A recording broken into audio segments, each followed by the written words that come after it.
گائنیکومیسٹیا یہ ایک بیماری ہے, لیکن ڈاکٹر سے تو نہیں چھپانا چاہیے. جب اس کا علاج موجود ہے تو کیوں نہ آپ ایک نارمل زندگی گزاریں. تو ہمارے پاس پاکستان کے بہترین کاسمیٹک سرجن ڈاکٹر سعید چیمہ صاحب آج موجود ہیں. السلام علیکم. کچھ بیماریاں ایسی ہوتی ہیں کہ لوگ شرماتے, کسی کو بتاتے نہیں ہیں, لیکن اندر ہی اندر سے گھن کی طرح انہیں وہ بیماری کھا رہی ہوتی ہے. گھر والوں کو بھی نہیں بتاتے, اپنے فیملی کے ساتھ بھی اپنے آپ کو ایکسپوز ہوتے ہوئے ڈرتے ہیں. کچھ لوگ نماز تک گھر پڑھتے ہیں, نہیں جاتے, کسی پلے گراؤنڈ میں نہیں جاتے. کیوں؟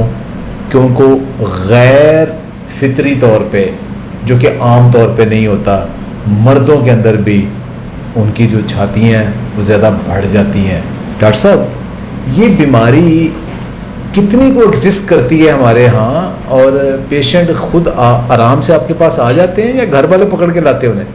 Thank you very much Shahzad بصر صاحب, بہت مہربانی, بہت شکریہ. گائنیکومیسٹیا, یس, جو بھی آپ نے اس کی پرابلمز بتائیں, اب میرا خیال ہے یہ عشر اشیر بھی نہیں ہے جو ایکچولی پرابلم ایگزسٹ کرتی ہے ہمارے پیشنٹس کے ساتھ. اور اگر میں صرف اسے کنکلوڈ کروں ایک لفظ میں اس تکلیف کو, جو زخم یہ دے رہی ہوتی ہے, جو پرابلم, یہ اذیت جو دے رہی ہوتی ہے, اس کو آپ کہہ لیجیے سائیکولوجیکل ٹراما. آپ نے پوچھا کہ یہ پریویلنٹ ہے یا نہیں ہے, کتنی ایک کامن ہے, یہ میرے اور آپ کے اندازے سے زیادہ کامن ہے. دوسرا یہ کہ ہر آنے والے سال کے ساتھ ہم یہ دیکھ رہے ہیں کہ یہ پرابلم بڑھ بھی رہی ہے. اس کی سویرٹی, نہ صرف یہ کہ نمبر آف پیشنٹ بڑھ رہا ہے بلکہ اس کی سویرٹی بہت بڑھ رہی ہے. گائنیکومیسٹیا ہے کیا؟ پرومیننس یا ایکسیسو فیٹ آ جائے یا گرو کر دے جو آپ کا بریسٹ گلینڈ ہے, اس کا نام گائنیکومیسٹیا ہے.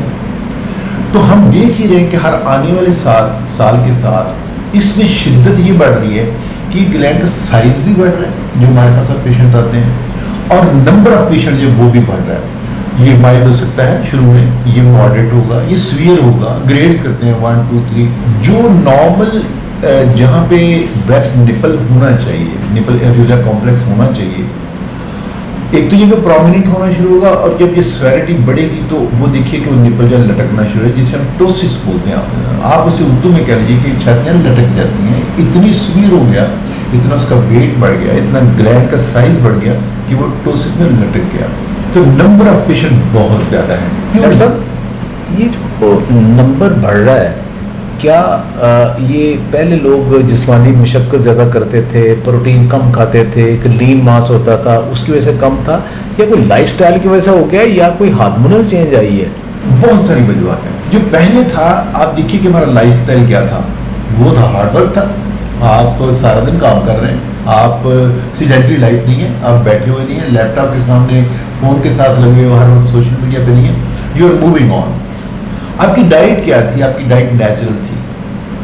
اب آپ دیکھ لیجیے, پہلے آپ move on, you kept on moving whole the day پہلے. اب کیا ہے, اب آپ زیادہ وقت بیٹھ کے گزارتے ہیں, آپ سوشل میڈیا گزارتے ہیں. پہلے آپ نے کہا خوراک کیا تھی؟ نارمل پروٹین ہم لیتے تھے. اب ہم کیا لیتے ہیں؟ اب ہم کاربز لیتے ہیں.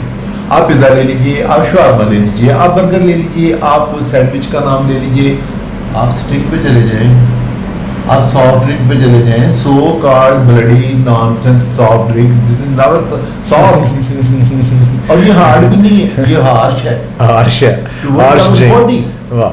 سو میرا لائف سٹائل, میرا کھانا پینا, اور پھر اس کے اوپر انوائرمنٹل فیکٹر. آپ پوچھیں وہ کیا, آپ کی جتنی جو کراپس آپ لے رہے ہیں, آپ کو پتہ کہ کتنا کیمیکل آپ اس کو سینچ رہے ہیں, اس کو کیمیکل سے. ڈاکٹر صاحب جو پیشنٹ خود آتے ہیں آپ کے پاس, یا ان کے دوست لے کے آتے ہیں, فیملی لے کے آتی ہے, آتے آپ کے پاس کیسے ہیں؟ کیونکہ یہ بڑی ایک شرمساری والی ایک کنڈیشن ہوتی ہے بندے کی, تو کیسے آتے کیسے آپ کے پاس؟ سر جی, نہ فیملی والا کے ساتھ آتا ہے, نہ دوست آتا ہے, کیونکہ وہی تو مذاق اڑاتے ہیں. یہ پیشنٹ ہمارے ساتھ, ہمارے پاس صرف ایک ریزن کے ساتھ آتے ہیں, they have got the psychological trauma. یہ جس کو ساتھ لے کے کہ جب میں نے ایگزامن کرنا تو سب سے پہلے اس نے جو ہے ایسے کر کے ہاتھ رکھنا, یہ پوائنٹنگ فنگر جو ہے, اور یہ جو یہ باڈی لینگویج جو ہے, بیسیکلی ہمارے وہ پیشنٹس جو اس پرابلم میں سے گزرے, میں تو اسے ڈیزیز بھی نہیں کہوں گا, اب تو ایک اینٹیٹی ہے, نارمل باڈی پارٹ ہے. بریسٹ ٹیشو جو ہے ہر ذی شعور میں جب وہ پیدا ہوتا ہے تو ہوگا، میل میں بھی ہوگا، فیمیل میں بھی ہوگا. اوور پیریڈ آف ٹائم جب آپ کے سیکنڈری سیکس کریکٹرز جو ہیں وہ ڈیولپ ہونا شروع ہو جائیں، دیکھیں نا میل میں کیا ہے داڑھی مونچھ ہے، فیمیل میں کیا ہے کہ بریسٹ گلینڈ جو ہے وہ ہارمونل افیکٹ کے ذریعے وہ بڑا ہوگا، اور یہ نسوانیت ہے، مرد میں مردانگی آئے گی، ادھر نسوانیت آئے گی.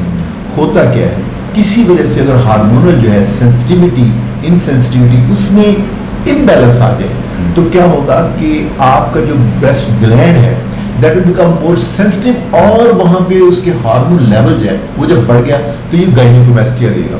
یہ پیشنٹ اس کے ساتھ پرابلم کیا ہے، دس پیشنٹ از شائے ناؤ، یہ گراؤنڈ میں نہیں جائے گا، یہ دوستوں کے ساتھ کھیل کود نہیں سکے گا. اور آپ نے بالکل بڑا خوب کہا، میرے ہی مریض نے کہا، میں نے کہا ہاں بھائی اب آپریشن ہو گیا تو کیا کرو گے؟ کہتا ہے جی 2 شرٹاں بنوائیاں نے، کاٹن دیا جڑیاں نے قمیضاں بنوائیاں نے، وہ پاؤں گا. تو میں نے کہا پہلے نہیں پہنتے تھے؟ کہتا ہے جی پہلے تو پہننا محال تھا، گرمیوں میں کاٹن پہنی جاتی نا. کہنے لگا پہلے تو پہنتا تھا ساری نظریں تیر کی طرح جھکتی. کہنے لگا جی مسجد جا کے جمعہ پڑھا نا. میں نے کہا 1 منٹ کراؤ، اس کا کیا مطلب ہے؟ کہنے لگا جی سردیوں میں کپڑے بھاری ہوتے تھے، جمعہ پڑھ سکتا تھا، گرمیوں میں جب شرٹ پہن کے جاتا تھا اتنی پرومیننس تھی کہ میں گرمیوں میں جمعہ جو ہے یہ مجھے اور آپ کو مجھے بھی اس وقت لگا کہ معیوب ہے شاید ایسے کہہ رہے ہیں، لیکن اس کی پرومیننس جو تھی اس کا گریڈ 3 تھا جی گائنیکومیسٹیا، ہیوی چیسٹ. یہ پیشنٹ خود نہیں آتے، یہ پیشنٹس کو ان کی فیملیز نہیں لے کے آتی، خدا یہ ڈرتے ہوئے خود آتے ہیں، فیملی آہستہ سب بعد میں آتی ہے. ڈاکٹر صاحب اس میں سرجیکلی کیا یہ ایک کو بہت مشکل پروسیس ہے یا ایک سکسیسفل سرجری ہے، اور اس کا کیا ریٹ ہے، اور اس کے میں آفٹر ان کی جو کوئی پوسٹ سرجیکل کوئی اس میں کوئی ایشوز تو زیادہ نہیں آتے، لوگ پھر نارمل لائف میں آ جاتے ہیں؟ مریض پوچھتا ہے کہ ڈاکٹر صاحب ہم خوراک سے یا جم کے ساتھ ٹھیک کر لیں گے. یاد رکھیے گا اگر خوراک ٹھیک کھائی ہوتی تو یہ ہوتا ہی نا، اکثر ہوتا. یس. لیکن جب ہو گیا ہے بریسٹ گلینڈ بن گئے تو اب یہ ایٹرافی نہیں ہوگا، یس یہ وہاں رہے گا.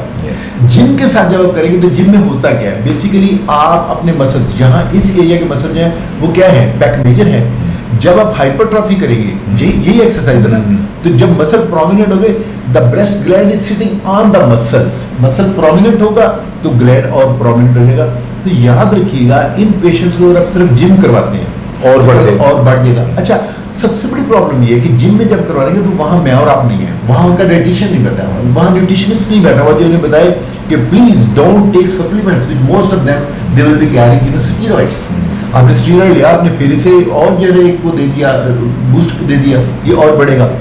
تو حل اس کا جو ہے وہ سرجری ہے. آپ نے پوچھا سرجری آسان ہے یا مشکل ہے؟ جسے آتی ہے اس کے لیے تو بڑی آسان ہے، جنہوں نہیں ہوتی وہ تو ایسے ڈاڈی مشکل ہے. یہ کاسمیٹک سرجن کی بات ہے، جنرل سرجن کا تو یہ کام نہیں ہے. کرتے ہیں لیکن میں یہ سمجھتا ہوں سرجری جنرل سرجن سے کروا لیں، گائنیکالوجسٹ سرجری سے کروا لیں، آرتھوپیڈک سے سارے سرجن ہیں، لیکن یہ وہ فیلڈ اسپیشلائزیشن کے ساتھ کرنا ہے، جسے اسپیشلٹی کے ساتھ کرنا ہے، ہی از دا کاسمیٹک سرجن.